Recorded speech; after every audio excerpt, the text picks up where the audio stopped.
professores, Giovana, PCNP de História. Venho hoje conversar com vocês com a proposta de dar uma continuidade e elaborar melhor aquilo que vínhamos conversando desde a semana anterior, quando eu trouxe como conteúdo, como tema, a questão da diversidade, com destaque à diversidade étnica. E uma coisa que eu apontei na semana passada foi como se dá essa articulação entre habilidades e a transição dessas habilidades dos anos iniciais para os anos finais e que será mantida também no ensino médio quando a homologação do currículo paulista for concluída, a definição do currículo paulista, visto que estamos em fase de construção desses organizadores curriculares. E eu queria trazer um pouquinho dessa discussão, até retomando a questão das pautas formativas disponibilizadas pela SEDUC através do site www.escoladeformacão.sp.gov.br, no qual, através do acesso ao seu AVA, normalmente por login e senha que são CPF, o professor tem acesso aos cursos da EFAP, mas também às pautas formativas que foram disponibilizadas agora com exclusividade para os professores. Porque até então nós tínhamos pautas formativas vinculadas à função do professor coordenador, né, com sugestões de pauta, construções de pautas, abordando diversos temas, que eram disponibilizadas semanalmente, na verdade são disponibilizadas semanalmente e se pretende que o coordenador continue usando em suas ATPCs, mas normalmente mediada e pensada através de metodologia de discussões, de reflexões, no qual não havia uma autorregulação dessa abordagem em que o professor poderia se apropriar dessa pauta, né, de forma individualizada. Apesar do processo ser totalmente possível, quando se propõe assim uma discussão coletiva, por que não uma reflexão individual, também foi disponibilizada, até pensando na questão do atendimento a assuntos de ordem específicas do componente curricular, foi disponibilizado também um link com pautas formativas voltadas para o professor, para a leitura do professor. E é interessante isso, porque a gente observa no movimento da pauta disponibilizada aos professores coordenadores para serem trabalhadas em ATPCs, um teor mais geral, né? Um entendimento mais geral. Enquanto que na pauta do professor, a gente vai ver agora que já se desloca para um caminho mais específico, que atende mais a sua disciplina. E eu queria trazer essa discussão que é colocada nessas pautas formativas no campo das ciências humanas, porque de certa forma reforça e consolida o entendimento que nós temos que ter quando se trata dessa nova forma de abordar, dessa mudança de paradigma que é preconizada desde a LDB, né? Preconizada desde 96, mas que de certa forma somente nos anos 2000, 2008, 2009 é que começa a se consolidar essa discussão de estudo por competências e habilidades no estado de São Paulo. E hoje, com todo esse processo de definição da BNCC, nós tivemos dessa discussão que já vinha sendo elaborada há muito tempo, mas se concluiu, uma construção em parceria com a rede municipal, com reorganização também das avaliações, seja avaliação Enem, seja uma avaliação para se prestar um vestibular, avaliações vinculadas como SAEB, SARESP, a gente vê que se consolida de fato essa discussão, mas a gente tem que ter o espaço do entendimento mesmo de como que se dá essa articulação da habilidade e do ensino e aprendizagem através de competências e habilidades.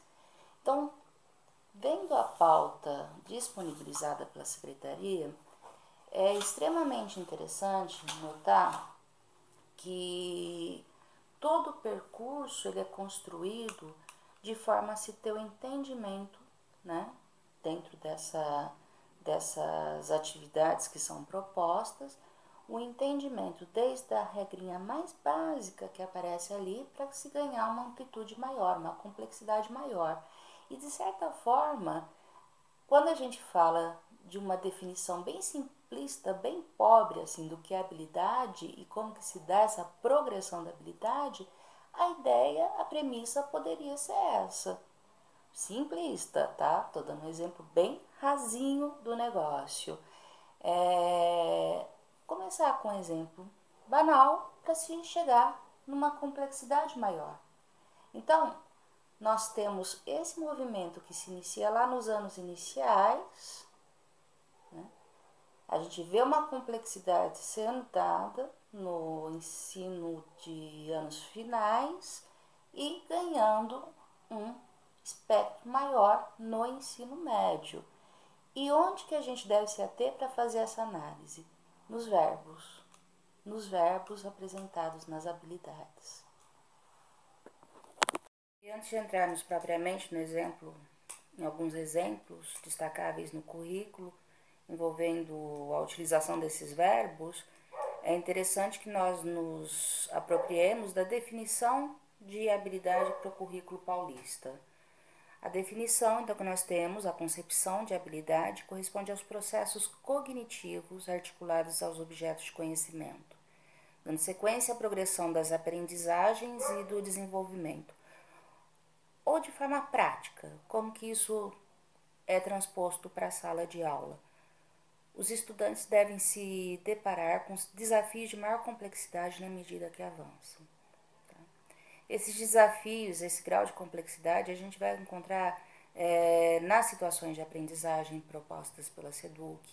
A gente vai ver que as atividades elas vão sendo construídas de forma a ganhar um espectro de complexidade muito maior.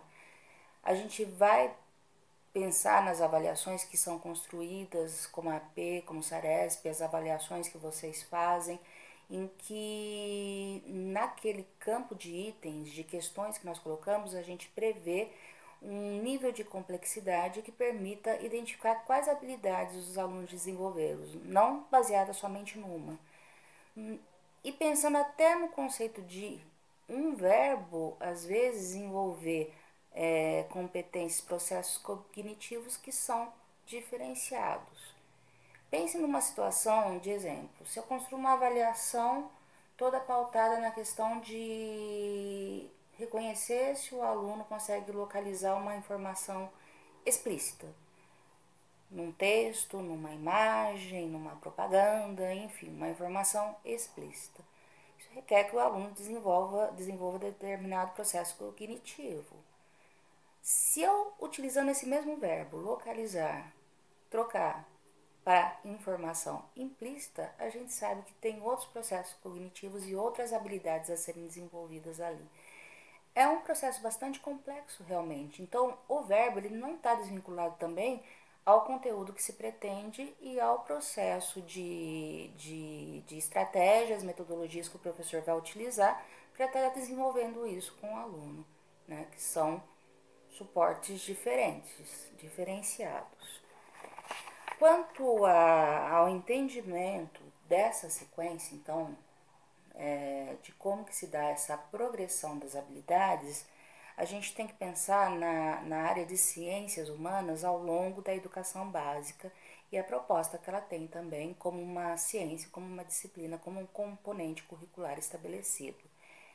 Então, ao longo da educação básica, a área de ciências humanas contribui para que, de forma gradativa, os estudantes ampliem o repertório de leitura do mundo social e natural, tendo como ponto de partida, nos anos iniciais, então, a reflexão sobre a sua inserção singular e as suas relações no seu lugar de vivência, considerando posteriormente as conexões com tempos e espaços mais amplos nos anos finais.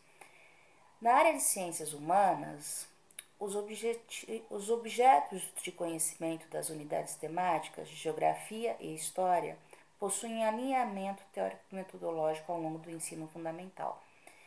Podemos observar que nos anos iniciais a unidade temática de geografia, o sujeito e o seu lugar no mundo, e as unidades temáticas de história, mundo pessoal, meu lugar no mundo, mundo pessoal, eu, meu grupo social e meu tempo, e o lugar em que vive, priorizam seus estudos a partir do lugar de vivência do estudante. Nos anos finais, daí, o foco dos componentes está nas modificações da paisagem, nas relações sociais e dos seres humanos com a natureza, em diferentes tempos, questões sobre as transformações ocorridas no Brasil, com os processos econômicos gerados pela colonização e a configuração do território.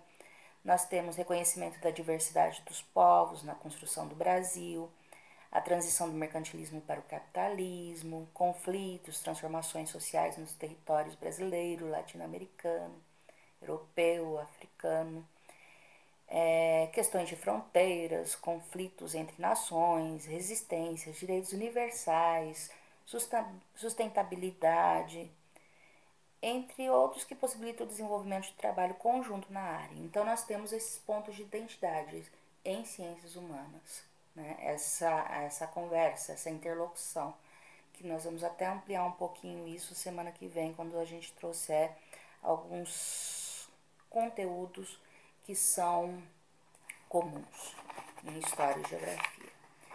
No ensino fundamental, anos finais, pretende-se garantir a continuidade e a progressão das aprendizagens do ensino de anos iniciais, em níveis crescentes de complexidade conceitual, a respeito da produção social do espaço, da transformação do espaço em território usado, do desenvolvimento de conceitos estruturantes do meio físico natural, das relações entre os fenômenos no correr dos tempos da natureza e das alterações ocorridas em diferentes escalas de análise.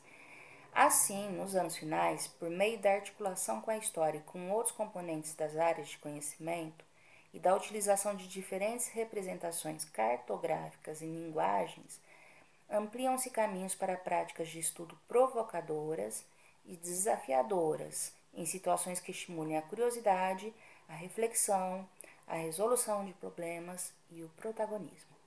Essa é a concepção que nós temos, a definição no currículo para as ciências humanas, né? Eu estou fazendo citações do currículo das páginas 401 e 419. Então, espera-se que, analisando a aplicação do verbo na habilidade, ao longo do trabalho educacional, o estudante desenvolve várias habilidades, ampliando a complexidade do seu conhecimento, tendo condições necessárias para o desenvolvimento de certas competências. E é um exercício interessante a gente fazer um comparativo das habilidades tais quais descritas nos anos iniciais, compará-las com a dos anos finais, né, para ver que existe uma progressão dessas habilidades em um movimento ascendente e nível de complexidade maior.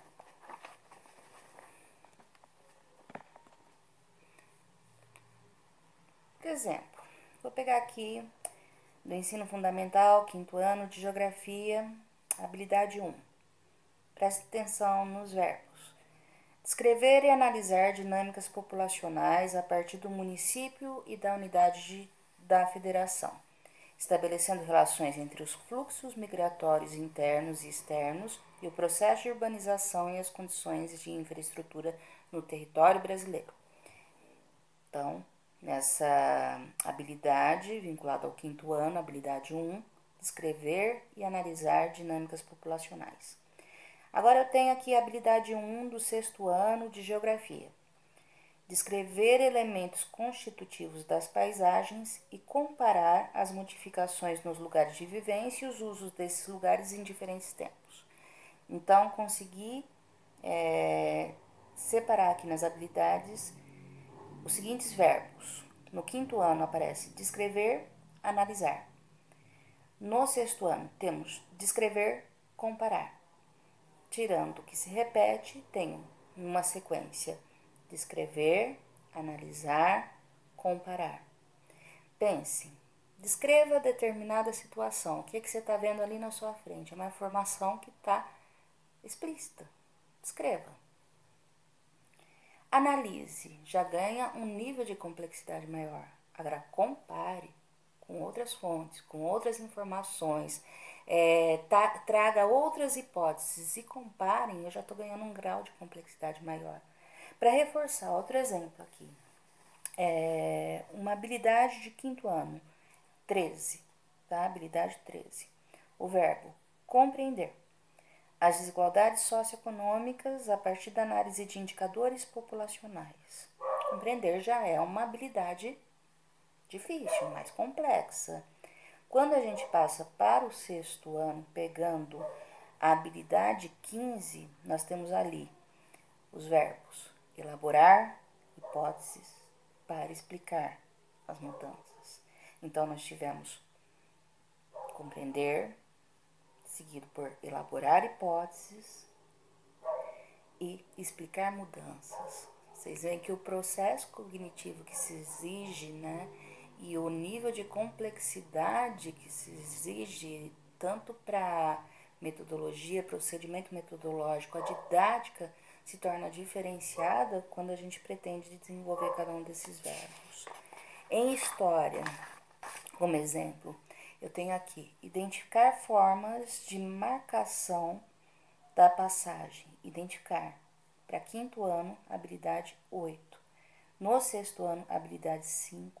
Descrever modificações da natureza e da paisagem realizadas por diferentes tipos de sociedade.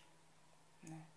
Identificar, descrever, não só o verbo, mas a forma o conteúdo que se pretende que o aluno desenvolva, que o aluno assimile, também dá esse verbo uma complexidade, um procedimento e uma apropriação de conceitos diferenciados. Né? Temos aqui o exemplo, identificar, da habilidade 2 de quinto anos, identificar os mecanismos de organização do poder político com vistas à compreensão da ideia de Estado ou de outras formas de ordenação social. Bastante complexo, o quinto ano, né? Identificar mecanismos de organização do poder político para começar a elaborar a ideia do que é o Estado. Mas no sexto ano, né, nós temos a habilidade 2A, porque daí ela ganha uma continuidade, uma habilidade que acrescenta. Né? Nós temos muito isso no currículo de humanas, que é identificar a importância das fontes históricas para a produção do saber histórico e analisar o significado das fontes que originaram determinadas formas de registro em sociedades. Então, nós temos identificar mecanismos como habilidade do quinto ano, mas nós temos o analisar o significado no sexto ano. Né? Às vezes parece até que não existe um grau de diferenciação tão grande entre os verbos, mas se você pensa, eu quero que o aluno identifique como, é sempre o como que a gente deve se questionar, porque daí a gente vê como o processo ele vai ser elaborado de forma distinta e com um nível de complexidade muito maior, né, em termos metodológicos, em termos processuais para garantir essa aprendizagem do aluno. Né? Então, toda vez que se coloca algo em termos de habilidade, competência ou em termos de projeto, eu me pergunto como? É esse como que às vezes traduz aquilo que é a dificuldade e é a prática que tem que ser repensada sempre em sala de aula. Então é importante esse exercício de vocês, ao estarem construindo no seu plano de aula, as suas avaliações, pensarem nesses verbos, né? E como que eu faço com que o aluno desenvolva, se aproprie desse conhecimento e tenha esse avanço cognitivo, esse avanço processual que se espera, então, tá? E é bastante possível de verificar isso ao observar essas habilidades de quinto e sextos anos, né? Que existe essa proposta de progressão de aprendizagem, né? E que os alunos devem ganhar um nível de complexidade na sua aprendizagem. É importante destacar que várias combinações de habilidades podem ser feitas, né? Não existe uma restrição e nenhuma sequência. Não é o fato de estarem numeradas, isso não existe. E vocês devem ter notado no currículo paulista, na área de ciências humanas, para os anos finais, que as habilidades não se apresentam em ordem numérica de identificação, tá? Porque a reorganização é possível, fica a critério do professor, elas podem ser agrupadas de acordo com a situação das aulas. Então, associada a essa dinâmica, é importante salientar que as habilidades elencadas nos seguintes agrupamentos, sexto e sétimo, seguida, sexto, sétimo, oitavo e nonos. Em seguida, oitavo e nonos precisam ser articuladas ao que está previsto para os anos específicos, né? E essas várias combinações, elas permitem garantir ao aluno a possibilidade de agir em diferentes unidades temáticas, conforme o grau de complexidade própria a cada objeto de conhecimento. Foi um prazer conversar com vocês. Quaisquer dúvidas, nos colocamos à disposição mais uma vez, como já divulgado anteriormente, através do e-mail, que vocês podem até ratificar o envio deles, que eu pedi que os coordenadores fizessem isso, mas nós temos o e-mail institucional e eu terei o maior prazer de responder, seja através do nosso canal do YouTube, seja através do Facebook, ou se quiserem mandar algum questionamento direto pro e-mail, não tem problema nenhum, que é o demgme@educacau.sp.gov.br. Esse e-mail é do conhecimento dos gestores da escola e, por favor, façam uso dele se for necessário, para dúvidas, sugestões, o que for necessário nesse momento. Muito obrigada, uma boa semana de trabalho. Espero nos encontrar novamente. Preferia que fosse ao vivo.